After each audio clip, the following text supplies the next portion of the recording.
Hey guys, LevelCap here, and this week in gaming, new beta dates for Battlefield 2042 have leaked, new PlayStation 5 hardware was put to the test, Splitgate is out haloing Halo, and much more. New open beta dates for Battlefield 2042 have leaked. The beta was supposed to happen this month before the game was delayed to November. Leaker Tom Henderson claims the new open beta dates are October 6th for early access pre-order customers and October 8th for everyone else. DICE's global community manager said to expect more info about the beta later this month following the delay announcement, so we should have official news soon enough. As for why the game is being delayed, one developer says he's working on tweaking terrain tessellation for max performance without sacrificing visual quality. Terrain tessellation is essentially an effect that adds more detail and depth to surfaces, and it's a pretty important effect in a game like Battlefield where the ground and surface textures of the environment are something you spend a lot of time looking at. Now, of course, it's disappointing to see Battlefield 2042 delayed. DICE doesn't exactly have the best track record when it comes to smooth launches, and the delay has clearly shaken players' confidence. But there's also an overwhelming amount of support from players who are grateful that the studio is giving the devs more time to polish 2042 instead of rushing it out the door in a poor state. There's been a ton of controversy surrounding a design revision Sony made to the PlayStation 5. The new CFI 1100 model of the console has a smaller heatsink design, which is significantly lighter than the original models, and has less copper, which generally means that it won't dissipate heat quite as well. Sony changed the design as a cost-saving measure and are now selling this model of the PlayStation 5 at a profit thanks to the reduced weight and required materials. Initial teardowns of the new revision by tech reviewers, notably Austin Evans, cast doubt on the new design since smaller generally equals worse when it comes to heat sinks. Thankfully, concerns about the new design have been put to rest by Digital Foundry working in collaboration with Gamers Nexus. The two tech outlets put both the new and old PlayStation 5 revisions to the test, benchmarking them in various conditions and tearing them apart to do a physical analysis of the changes. Their findings show no meaningful difference between the two heatsink designs. If anything, the new design is slightly more efficient because it does a better job of cooling the PlayStation 5's VRMs. The most recent update for Apex Legends wreaked havoc on the game's matchmaking servers. Players have been getting disconnected about 3 times more than normal following multiple update attempts to fix the issue.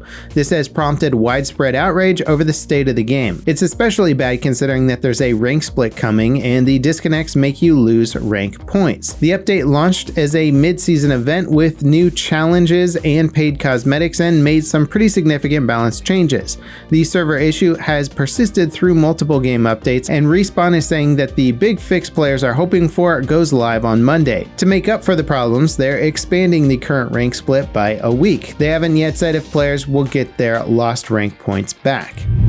Splitgate's developers say that their game will get a Forge mode before Halo Infinite does. The game is essentially a mashup of Portal, Halo, and Quake. It exploded in popularity over the summer thanks to a cross-platform console beta. It was so popular, in fact, that the devs had to rebuild their entire network infrastructure to ensure players could even log into the game. Halo Infinite is launching this holiday season, but won't get the franchise's iconic custom mode and map engine, Forge, until next year. That was a big blow to fans eagerly awaiting the new Halo title. 343 also pushed the game's co-op campaign to a post-launch update. Splitgate getting a Forge mode honestly sounds like an absolute win for players. It already has a pretty decent custom mode system. Combining that with the ability to craft custom maps would be fantastic. A Splitgate version of Facing Worlds would be a 10 out of 10 in my opinion. Esports fans got some great news. Valve have confirmed their upcoming Stockholm CSGO major is going ahead as planned. It was previously postponed because of the country's COVID travel and public gathering restrictions. Valve have been looking for another host country, but Sweden recently relaxed its limitations, making large public events with many international attendees possible. Tickets go on sale next week. It'll be the biggest tournament in CSGO's history with a $2 million prize pool. The event starts on October 26th. The arena opens for live matches on November 4th. Valve also confirmed this year's Dota 2 international event has moved to Romania. Attendees must be fully vaccinated and adhere to mask guidelines to enter the event. It kicks off on October 7th and the finals will start on the 16th.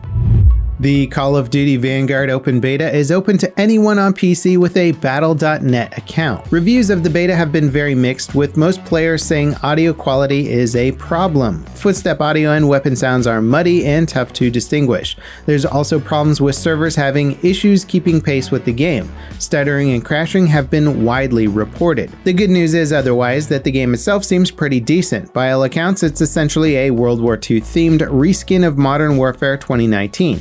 If you like that game, chances are that you'll at least find Vanguard amusing. Valheim is back with a vengeance thanks to the game's first major update finally going live after 5 months. Hearth and Home adds a ton of new building parts, new items, and some big improvements to the overall experience. All weapons have been rebalanced as well, and while the game isn't exactly doing the same concurrent player count numbers as we saw at launch, it's still doing exceptionally well thanks to the update. Riot Games are releasing a new client for their games called, wait for it, Riot Client. Like most game developer clients, it will let you manage all of your Riot titles with a single app. It's launching early on September 20th, and all of their games will be integrated on October 4th. You'll still be able to launch games with individual shortcuts that don't require navigating the client itself. An updated build of SteamOS has leaked thanks to Valve shipping dev kits of their new Steam Deck handheld console. The Steam Deck's UI replaces Steam Big Picture Mode, which is a UI designed for navigating Steam with a controller on your TV. Under the hood, the UI is running on SteamOS 3, a Linux build custom configured by Valve to support their games and software directly. The UI and new build of SteamOS are still a work in progress, so not all of their functionality or features are available. That said, the screenshot looks pretty promising and consistent with Valve's current refresh of Steam's desktop client. The 10-year-old MMO Guild Wars 2 is getting a significant update that adds DirectX 11 support. Until now, it's only supported DirectX 9, preventing the game from utilizing advanced graphical features and hindering client performance. And while DirectX 11 isn't exactly the new kid on the block, it's a massive leap forward for the game and will give the developers way more freedom to improve visuals without sacrificing performance. Despite its age, Guild Wars 2 still looks pretty good, especially compared to other MMOs. It's tough to say if the devs will do any major graphical upgrade in the near future, but DirectX 11 support opens the doors for future improvements that they could never accomplish with DirectX 9. Before we get to the last news story of the week, let me know in the comments what you thought was the craziest news of this week. For me, personally, it was of course the Battlefield 2042 delay. I was expecting it, but it still kind of comes as a bit of a shock that even after DICE being so far ahead of production schedule, they had to delay the game. Halo composer Marty O'Donnell has been found in contempt of court over his unauthorized use of Destiny's music. O'Donnell was fired by Bungie back in 2014, just before Destiny 1 launched. He sued Bungie the following year and won a ruling that found Bungie had overstepped in controlling his creative process. The case was a big deal because O'Donnell is a co-founder of the studio, and being fired forced him to give up his shares of the company. The ruling awarded him a portion of his stock options as cash, but came with the stipulation that O'Donnell had to give up the rights to the compositions he created for Destiny. Things went sideways starting in 2019 when O'Donnell released music from his work on Destiny via YouTube and music retailer Bandcamp. Bungie served him an order to take down the music and pay almost $100,000 for selling it. And that wraps it up for this week in gaming. As always, guys, thank you so much for watching, and I'll see you next time. This is Level Cap signing off.